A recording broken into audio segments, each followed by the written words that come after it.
Okay, welcome to Way in the Bay, Match Week 2 edition, a midweek edition of Way in the Bay. I was at a practice this week, got a chance to talk to forward Karlie Lema, defender Maddie Moreau, head coach Emma Coates. I'm really excited to share these chats, these Pitchside chats, because I'm not going to say I was a little taken aback, but I was surprised. I thought the vibe maybe would be a little bit more positive, optimistic, but I think everyone was very, very down to earth, very, realistic about that performance. But again, first match of the season, a big win. Shout out to Karlie Lema, shout out to Maddie Moreau, shout out to head coach Emma Coates for taking time to chat with us pitchside. And we're going to get to Karlie first. My first question to Karlie, what was the best building block that you saw in your game that you were happy with? Obviously first match of the season. I think a lot of us are just kind of waiting for the takeoff for Karlie, and you get to see a little bit of flashes. You got to see her speed and her strength in that first matchup for sure. I think I did a pretty good job with my hold-up play and being able to provide that support for my teammates and making runs in behind. And I think I'm just going to continue to build off that. I'm obviously looking to develop each and every day, but I think I have the speed, I have the strong build. So I think just working off of that and also working on some of my weaknesses as well. I can jump pretty high, but directing the ball and where it needs to go. This past weekend I had 2 headers that I feel like I could have definitely finished or capitalized off of. So I think just working on those little things and fine-tuning my strengths as well. Some interesting Karlie Lema stats. So in this match we mentioned against Denver, a shorthanded Denver, 60 minutes of action, 4 shots, 1 on target. If you rewind back to last season, in 24 appearances, we're talking 1,300 plus minutes, just 27 shots, 9 on target. That works out to about 1 shot every 50 minutes and 1 shot on target every 147 minutes. So Karlie well ahead of that pace. We take into account the opposition, Denver, and the game circumstances. But I think we're all pulling for Karlie. Let's see. Her speed and strength and physicality definitely jumps off the screen. Standing in front of her face to face, she's definitely an imposing figure, and you can tell she definitely wants it.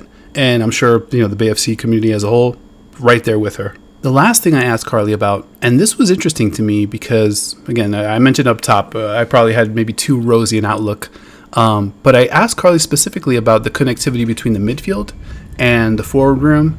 And it seemed like, maybe the discussion behind closed doors, I'm reading between the lines a little bit, might be that, there's still a lot more work to do. I think, obviously there's room for improvement, of course, but I think it was a great start. And I think we're all on the same page for the most part, but there's definitely some things we can get more in touch on. And I think it'll show in the games going forward.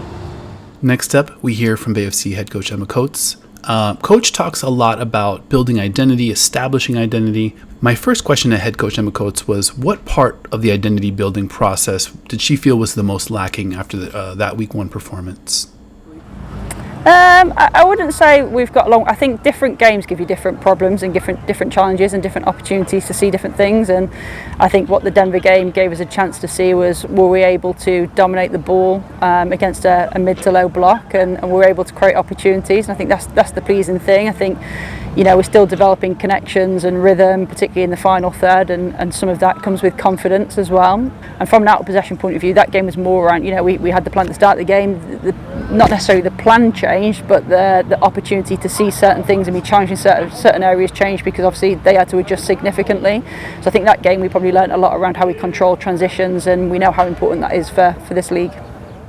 Very cool. And next up, I tried to catch Coach slipping. No, I didn't. I didn't try to catch Coach slipping a little bit, but I did want to get a little bit of insight into maybe the thought process, some of the higher level strategy. So next up, I asked Coach, and apologies, I'm doing a very poor job of grabbing my own audio when I'm at practice. Shout out to the whole crew at Bay FC. This video and audio, courtesy of them. I hope to be able to, at some point, get my own audio from practice so we can have a little bit of a more real-time two-way, just so there's more color to it. But bringing it back to where we're at now, I asked Coach, was there a favorite stat? Was there a stat line that, she saw that kind of got her super proud of that performance? Yeah, I mean, data's part of the story. It's not all the story, and I think when we went through some of the data and some of the benchmarking process that we have, I think what was really nice is we hit a lot of our internal targets. It was nice to dominate the ball. We had like decent XG. We had really good progression rates through the third and good territory across the game. So I think there probably isn't just one data or metric that was nice to see. I think what was nice is that the areas that we want to see and that connect to how we want to play, those are the areas that we delivered in. And lastly, I asked Coach about something that I think had been gnawing at me since reviewing the whole post-game presser and kind of watching everything back. Coach seemed a little bit of two minds, proud of the performance, proud of getting the win, but also, a little bit weary of the circumstances. So I asked Coach about that specifically, A, how she was able to balance that, and B, how that maybe permeated out in her message to the rest of the team. Yeah, the message is similar. We've got two things of what we want to try to achieve, and I term it as we want to win football matches, but we want to win football matches well. Did we win the football match? Yes. Did we win it well? I think there was periods that we absolutely delivered some really, really nice play. Is there some periods that we want to level up? Absolutely, but that's also part of being a coach, right? You never get, my favourite thing about football is how complex it is, and you never get a complete performance. So the fact that we're still reviewing games and not being blinded by the fact that we just won and we're happy and we're satisfied, there's always parts that we want to review and tweak. Cool, thank you. And now we'll hear from defender Maddie Moreau. Head coach Emma Coates talks about, the variance in attack, the importance of that. And I asked Maddie about that, just kind of like, what was the experience like? We know what the message is and kind of like strategically, kind of like or philosophically what this team is trying to do. But what was it like on the pitch, kind of experiencing that game plan in real time? Yeah, I think it's really fun to be a part of an attack that's not predictable. Obviously, that's everyone's plan, but then actually executing it and everyone knowing that when this player does this, you do this, and how it all moves together fluidly is really fun. I like it as an outside back because I can get forward and then the wide forward comes inside or the wide forward's outside. I can go. There's no wrong answer for me going forward, which is nice. I think it's hard to defend. Everyone's in different pockets. You're making the other team make different decisions, so that's good. I'm enjoying it. I like it, yeah. Very cool insights from Maddie on executing head coach Emma Coates' playing style. Next up, I asked Maddie about maybe the lack of connectivity from the back line. I mentioned in the last episode, pass completion percentage was up in the high 80s. Good to see.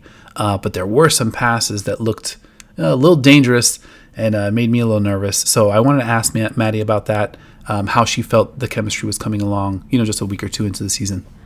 I think we were probably just surprised with how the game went. Obviously, you're never expecting our team to get a red card, so it can be a little challenging to stay vigilant and locked in the whole time when you have the ball way more than you were thinking you were going to have it. So I think that will be something that comes with the season, is just staying locked in the whole 90 minutes and trying to be really vigilant about your passes and critical with what foot you play and where the pressure is. So that's something, I don't know if it'll be fixed. I don't think it ever fixes it as a player. You're always going to make mistakes, but we didn't have to defend very much. As a defender, I didn't have much film to clip about that. Going forward, I think being in the box, hopefully with the style that we're playing, I'll be inside the box a lot more often, taking shots and taking risks and playing the tricky pass behind the back line can definitely improve. I think taking some risks, hopefully scoring. Super interesting, super informative insights from Maddie Moreau. Quick programming note. I'm not sure how many of you know, some of you, I'm sure some of you know. I also do another show called Into the Channel with my co-host, Mr. Grand Angle. If you're not following that show, definitely go check us out. We previewed the 2026 NWSL season with our guy, Mike Watts. You could go check that out. Last season, we also welcomed Bay FC keeper Jordan Silky, onto the pod. We did a great interview with her last year. And our episode 200, if you missed that, we talked to Lily Johannes and Leanne Sanderson, just about football stuff. So go check that out, episode 200, over at Into the Channel if you haven't seen those already, or if you're not subscribed. A lot of fun stuff happening there. Now, this Saturday versus Angel City, 5:45 p.m. Pacific. Cannot wait. This is going to be a huge matchup, a matchup of the undefeated Titans, first and second on the standings, I think we can get away with saying that. Maybe a measuring stick match for Bay FC. I think we're going to learn some stuff about, how serious they might be considered as, a playoff team or a fringe top 4 team. I don't know. In that conversation with Mike Watts, suffice it to say, I was the most optimistic of the three of us about Bay FC's prospects this season. Definitely go check that out if you haven't. We're going to close the show with some final sound from Maddie Moreau, maybe giving a little insight into some of the game plan, some strategy for Saturday night. So shout out to Maddie, shout out to head coach Emma Coates, shout out to Karlie Lema, shout out to all of our friends over at Bay FC who help put this thing together and just are super friendly with us. We appreciate you. Something that we can look out for, especially with Angel City, is our counter pressure and our counter measures for their big attacks. They have fast forwards, they're dynamic, so that's something we're locking in on. And just keeping the confidence in the ball, I think, because we did well. We passed well, we connected well, so